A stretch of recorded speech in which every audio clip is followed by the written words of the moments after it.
नमस्कार दोस्तों, स्वागत है आपका हमारे अपने YouTube चैनल पर। यहाँ पर आपको मोबाइल रिपेयर सॉल्यूशन और कुछ unique tips and tricks share किए जाते हैं।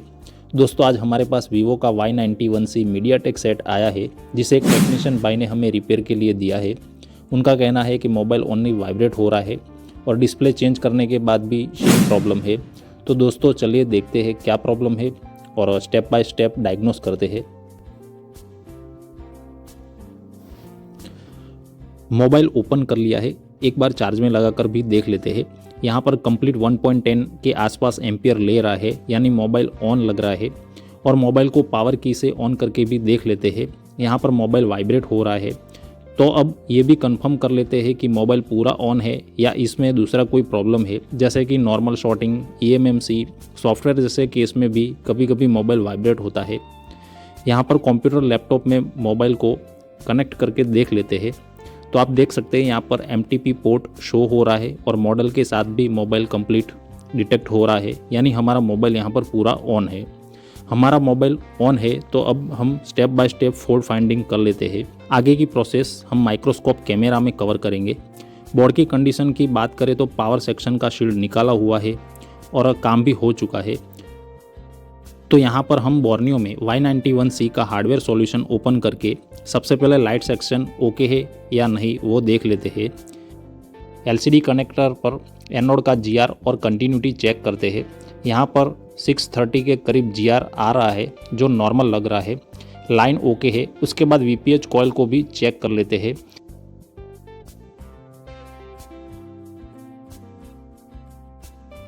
यहाँ पर कॉइल की दोनों साइड पर 430 के करीब GR वैल्यू आ रहा है, यानी हमारा कॉइल भी यहाँ पर सही है। उसके बाद कनेक्टर पर LED कैथोड का GR चेक कर लेते हैं, जो 0.012 है, जो सही लग रहा है।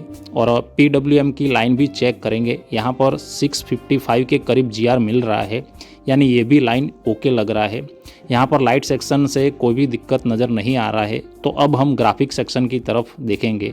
यहाँ पर CPU से ग्राफिक के 10 लाइन है, जो MIPI सिग्नल कहते हैं, वो सारे हम चेक कर लेते हैं। अगर कोई भी लाइन ओपन रहता है तो ग्राफिक का प्रॉब्लम आ सकता है। तो यहाँ पर हम कंफर्म कर लेते हैं।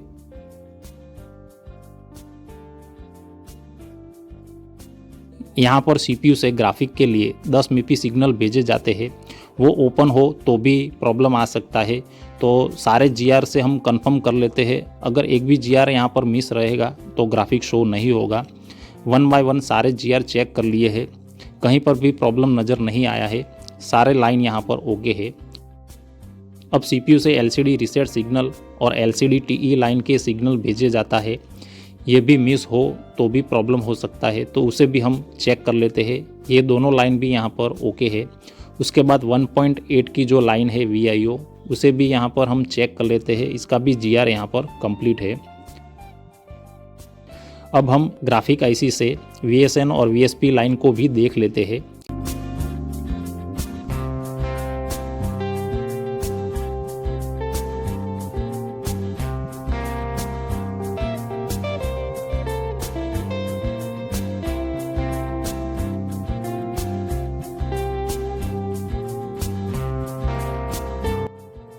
पिन नंबर 7 जो VSN सप्लाई है, यहाँ पर 1050 जितना GR मिल रहा है, जो सही नहीं है। यहाँ पर OL आना चाहिए। उसके बाद पिन नंबर 5 पर VSP सप्लाई है, यहाँ पर 1295 के करीब GR मिल रहा है, जो गलत है। यहाँ पर करीबन 600 के आसपास GR होना चाहिए। तो यहाँ से अंदाज लगा सकते हैं कि ग्राफिक IC का सेक्शन डाउटफुल है। तो IC के आसपास चेक कर लेते हैं। IC के आसपास देख लेते हैं कहीं शॉर्टिंग तो नहीं है। VPH कॉइल के दोनों तरफ GR सही मिल रहे हैं।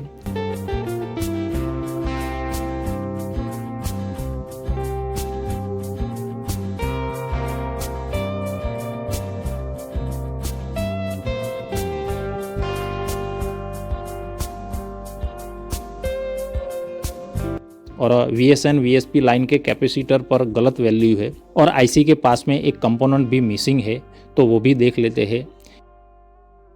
यहाँ पर हमें पहले IC को निकाल कर बोर्ड को क्लीन कर लेते हैं और उसके बाद बिटमैप की हेल्प से सारे पैड के GR चेक कर लेते हैं।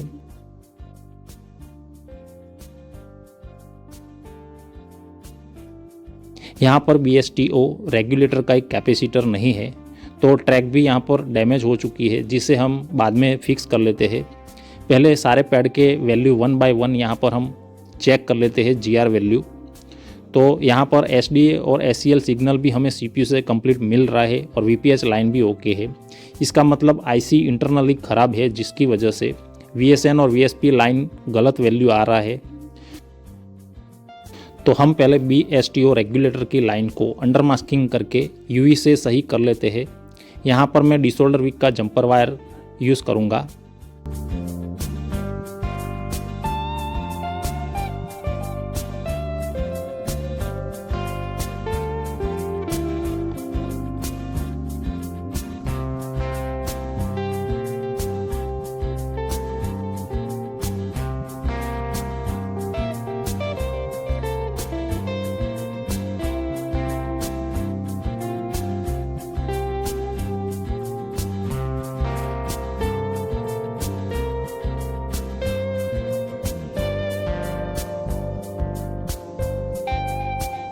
हमारा ट्रैक रेडी हो चुका है।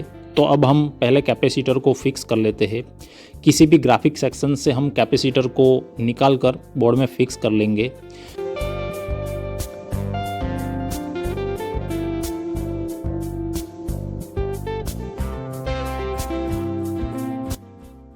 आप देख सकते हैं हमारा कैपेसिटर यहाँ पर फिक्स हो चुका है।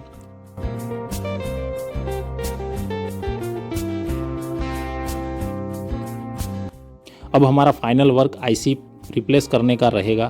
तो यहाँ पर मैं स्क्रैप बोर्ड से एक IC निकाल लेता हूँ और IC को क्लीन करके सही से रिबॉलिंग कर लेते हैं।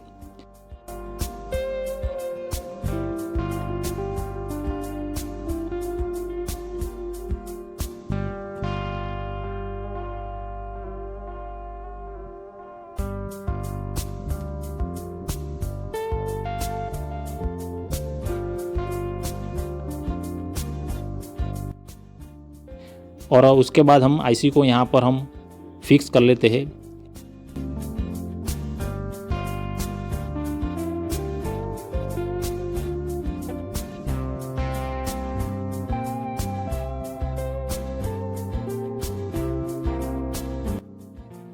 यहाँ पर हमारी सारी प्रोसेस कंप्लीट हो चुकी है। तो अब हम एक बार VSN नेगेटिव और VSP पॉजिटिव सप्लाई को यहाँ पर चेक कर लेते हैं। दोनों के GR यहाँ पर हम देख लेंगे। VSP लाइन का जो GR है 615 के करीब मिल रहा है, जो सही है, और VSN का GR OL आ रहा है। और एक बार फॉरवर्ड में भी चेक कर लेते हैं, 690 के करीब GR मिल रहा है, यानी ये लाइन ओके हो चुकी है।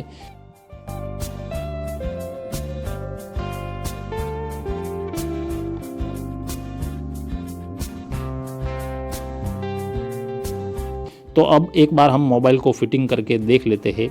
हमने जो रिपेयर किया वही बोर्ड है। देखते हैं क्या हमारा प्रॉब्लम फिक्स हुआ है या नहीं। मोबाइल को चार्जिंग में लगाकर देख लेते हैं। आप देख सकते हैं स्क्रीन पर चार्जिंग का लोगो आ चुका है। तो अब हम मोबाइल को ऑन भी कर लेते हैं।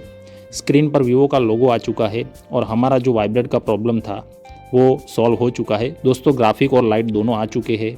आई होप आपको वीडियो पसंद आया होगा। अगर आपके मन में कोई सवाल हो तो कमेंट कर सकते हैं। मिलते हैं अगले वीडियो में, तब तक के लिए गुड बाय।